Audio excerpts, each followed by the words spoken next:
What is fiscal deficit in macroeconomics, or in the chapter budget? Fiscal deficit is when the total expenditure of the government is greater than the total receipts, excluding borrowings. We call it as fiscal deficit. Suppose if the total expenditure of the government, that includes revenue expenditure as well as the capital expenditure, is more than the total receipts, that includes the revenue receipts and capital receipts. Suppose if the total expenditure is 500 crores and the total receipts are 400 crores, the difference is 100 crores. That 100 crores the government has to borrow from the public or from the Reserve Bank of India or from other governments, other countries, or from World Bank or from Asian Development Bank. That is fiscal deficit. Simply put, fiscal deficit is nothing but the borrowings of the government, the borrowing which the government does. That is fiscal deficit.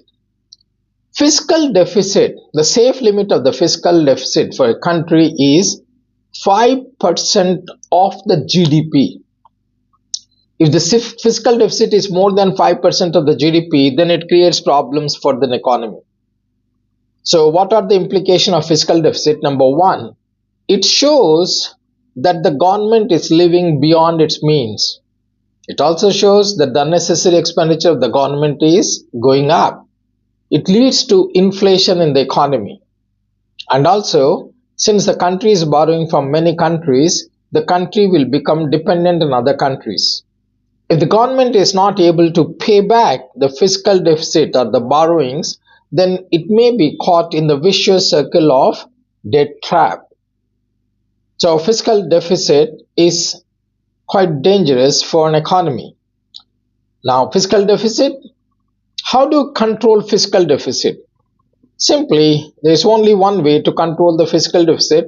The government should reduce its unnecessary expenditure. So to put it simply, what exactly is fiscal deficit? The fiscal deficit is borrowing requirements of the government, or if the total expenditure of the government is greater than the total receipts excluding borrowings, that is fiscal deficit. Fiscal deficit is equal to total expenditure minus total receipts excluding borrowings of the country. That is fiscal deficit. So fiscal deficit, total expenditure, that is revenue expenditure, capital expenditure minus total receipts, revenue receipts and capital receipts excluding borrowing.